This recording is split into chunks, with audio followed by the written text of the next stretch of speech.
Maayong hapon, Negros. Ini ang Digicast Negros 10. Ang nagapanguna nga napulo ka mga balita sa isla sa Negros ang amon igadulong sa inyo. Update ninyo kami via Facebook, YouTube, kag sa Keka Channel 11. Nagbabatian mo kami sa FM station nga 91.1 FMR Bacolod. Kagyari na ang top 10 nga mga balita sa Negros, subong adlaw. Duwa ka tuig nga bata ang ginasuspitsuan may pertussis ang ginamonitor. Lapnagon nga brownout nagluntad sa Southern Negros kag Bacolod City. 7 ka tuig nga bata kag iya nga mga ginikanan patay sa aksidente. 2 ka tuig nga utod nakaluwas. Pagpamatok sa NIR uli nasunod sa kay Governor Eugenio C. Lacson. Kag sa Good Vibes, 20,000 ka mga turista ginapaabot ka mga dagsa sa Sipalay City sini nga Semana Santa. Kinatanan sa Digicast Negros 10. Sa number 10,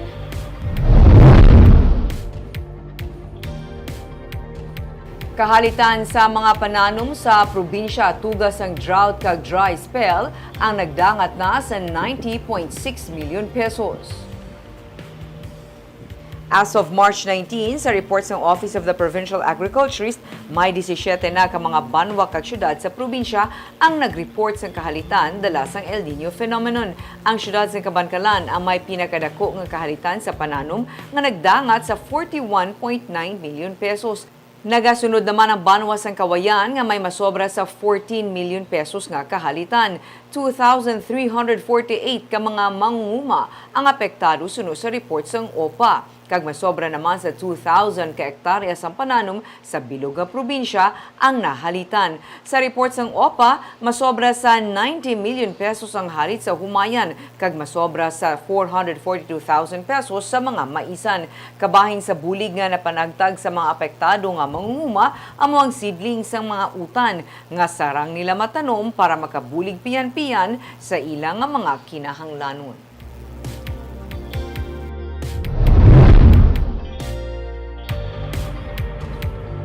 Sa number 9, mga progresibo nga grupo nagpatigayon sa aksyon protest tagod pamatukan ang charter change kag ang estrikto nga mga requirements para sa National Housing Project.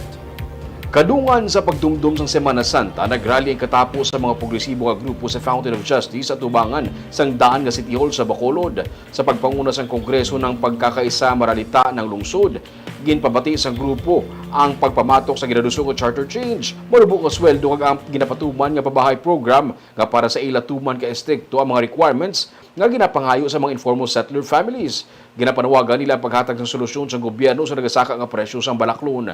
Upod sa pagtililipon, ang katapos ang Partido Lakas ng Manggagawa, San Lakas kag Bukluran ng Manggagawang Pilipino nga nagsuporta sa panawagan para sa pagbago agud mahilway sa kalbaryo ang mga pigado.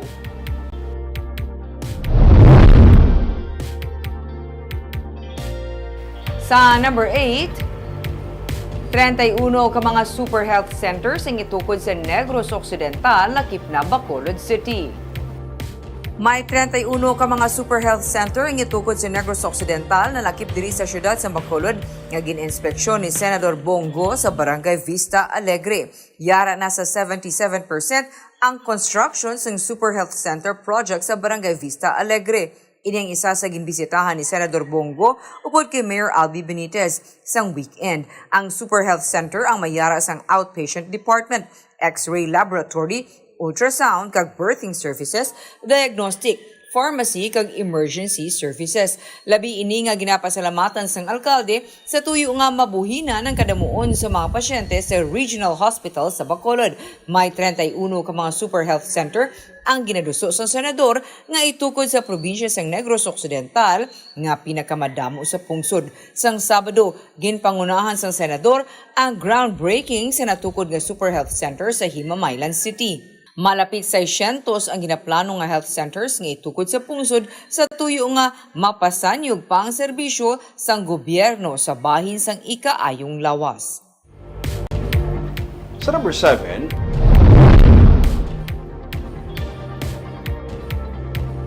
tricycle na ginagamit sa pagnegosyo sa tubig, gingkawat insidente nakop sa CCTV camera. Makita sa CCTV video ang ini nga lalaki nga may bitbit nga knapsack nga nagapanilag sa nagaparking nga tricycle kag motor sa corner sa Magsaysay, Purok Tapula nga barangay Takuling sa Bacolod City. Dugay-dugay, napaandar na sa lalaki ang tricycle kag ginpalagyo ini. Domingo sang aga natabo ang insidente. Nagapanawagan ng tag-iya sang tricycle nga si Gerald Katubigan sa mahimo baligyaan sa sini nga kinawatan nga tricycle nga mahimo makig-angot lang sa Police Station 6. Ang tricycle ang ilang ginagamit sa pagnegosyo sang ilimnon nga tubig.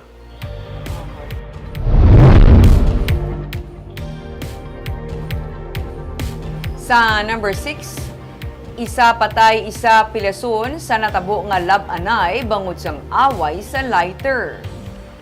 Isa ka insidente sang lab-anay ang ginreport sa nabukid nga area sang Sitio Avocado, Barangay Talalak sa Santa Catalina, Negros Oriental kahapon sang aga. Isa ka alias John ang napatay, samtang pilason naman ang iyang nakainkwentro nga si Jmar Belandres nga amo ang ginatudlo nga nang labo gamit ang machete. Pareho nga residente sa amo nga lugar ang duha. Sa inisyal nga investigasyon sang PNP, naglalisay ang duha bangod lang gid sa lighter nga nagresulta sa kamatayon sang biktima. Padayon pang investigasyon sang PNP sa sini nga insidente.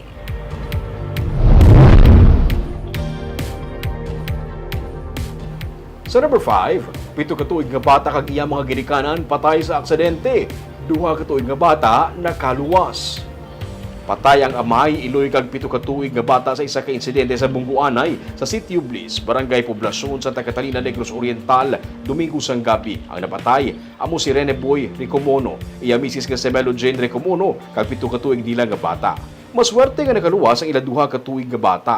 Mga residente sa Barangay Villarreal, Bayawan City, Negros Oriental ang mga biktima. Sa investigasyon sa PNP, nagadalagan sa highway ang motorsiklo nga ginamaneho ni Rene Boy samtang angkas ang iya pamilya. Nagbungguanay sila sa motor naman yung ginadala ni Warjen Cho. Nagadalagan ang duha sa magkatuhay nga direksyon sa magbungguanay nga nagresulta sa paglabog sa mga biktima sa dalan. Sa kakusog sang impact, napatay ang 3 nga miyembro sa pamilya ni Rene Boy. Nakaluwas ang iya 2 ka tuig nga bata. Bangod na balitaan na natabo, gindagsa sa mga donasyon ang 2 ka tuig nga bata sa ospital. Luwas na sa katalagman ang bata, kagyara na karon sa paghinakop sang DSSD.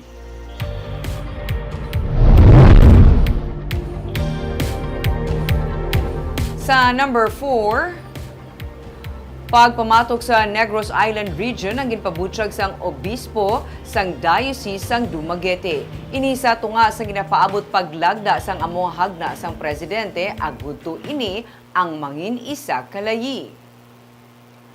Sa interview nga nakapost sa Balita karon Negros kay Dumaguete Bishop Julito Cortez nga isa ini ka insulto sa pumuluyo suno sa iya. Iya man ginsiling nga mayara sa makusog nga pagpamatok sa among nga hagna kag natalana sila nga magpagawa sang statement bangod ini ang ila pa nga lubos nga talakayon. Kun tani suno sa iya, ang mga kongresista nila ang nagaserbe nga tingog sang ila nga pumuluyo. Suno kay Governor Eugenio Jose Lacson, may position man nga ipagwa ang grupo, natingala lang siya nga karon lang nga may natigayo na nga deliberation sini sa Kongreso kag Senado. Suno pa kay Lacson, wala siya sing impormasyon nga may kasubo nga mga Suno kay Lacson, wala siya sing impormasyon nga may kasubo nga posisyon nga ipagwa ang Dumaguete Diocese. Just wondering why they're coming out just now. No? Why not when it was being deliberated in both houses, no, of Congress. So again, I have no prior information that there will be a position coming from the Bishop of Diocese of Dumaguete. But then again, we also know that a vast majority are in favor of the said creation.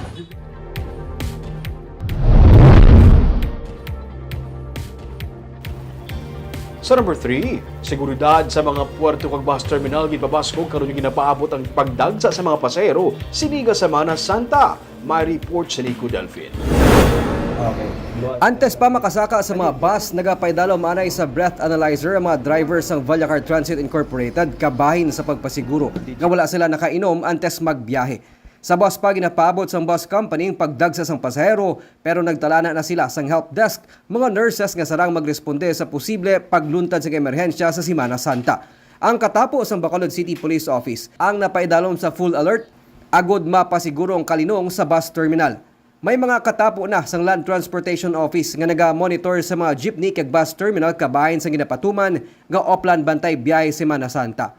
Ginsiling ni punong barangay Cesar Distrito, spokesperson ni Mayor Albi Benitez nga wala sang anuman nga pagpamahog nga na-monitor ang mga otoridad sa pagdumdum sang Semana Santa. Pero magapabili ng hugot nga monitoring kag pagbantay sa mga pulis halin sa mga simbahan kag sa mga resorts.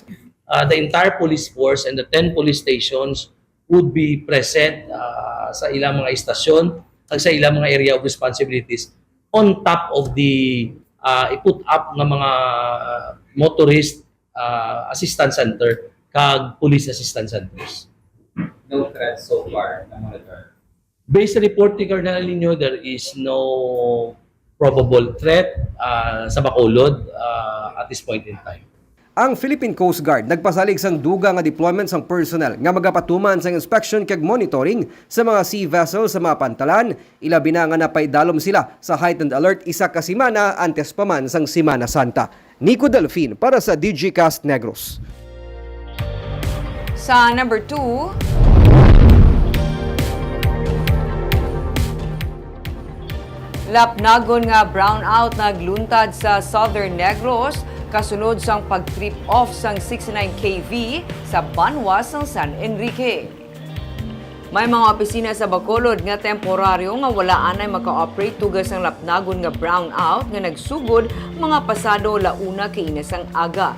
Apektado sang unscheduled power interruption ng Bagos City, Banwa sang San Enrique, Valladolid, Pontevedra, kag La Carlota City. Sandig sa advisory sang National Grid Corporation of the Philippines, nag-trip off ang San Enrique Bacolod 69 kV line, rason sang inoras nga brownout.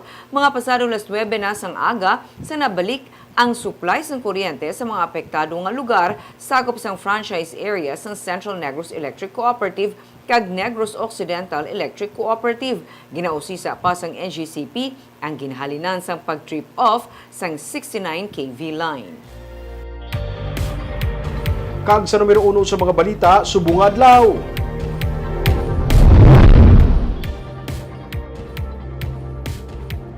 Ginahulat sa karon sa probinsya ang resulta gikan sa Medical Institute for Tropical Medicine. Ini may angon sa ginamonitor nga suspected nga kaso sa pertussis case. Sa tunga sini, ginahaylo ang publiko nga maggamit sa face mask bilang proteksyon. Sunod sa kay Dr. Gurley Pinunggan, ang Provincial Health Officer, isa kaduha ka bulan nga lapsag nga na-admit sa Corazon Locsin, Montelibano Memorial Regional Hospital sa Bacolod City ang ilagi na monitor. Sunod sa kay Pinunggan, nag-ayo naman ang kondisyon sang bata. Nagapanugyan si Pinunggan sa publiko nga magbantay sa pag-ubo, ilabi na sa mga kabataan, labi na nga kung makitaan nga may kabudlayan sa paginhawa. Ang makitaan sa kasubong nga simptomas, mas maayo gid sa iya nga magpakonsulta. Ginaduso ang immunization sa mga kabataan. Sunod sa kay Pinunggan, dala sa COVID-19 pandemic mayara sang yadtong napaslawan nga magpabakuna. Isa pa lang ang reported nga suspected pertussis case pero dapat nga magbantay kaysa mga kaiping nga lugar ang may kaso na nga pareho sini. Ang Iloilo City nga sa tabok lamang sa probinsya ang nagdeklarar na sang outbreak. So, pasalamat ang pati kay isa pa malantis na reported. Pero, watch out, kita kay sa ato mga neighboring provinces may ara na mo. Gaano di kami subong nga ma-wear man, especially for those yung mga gakap, no? And even sa ato nga mga kuan, mga balay-balas, kay di ara, so na mga kabataan dito na opungran. So, mag-kuan di kita sa ato nga hygiene naman liwas, no? Ang mga hand washing. Kasi di jumplet, may sayang.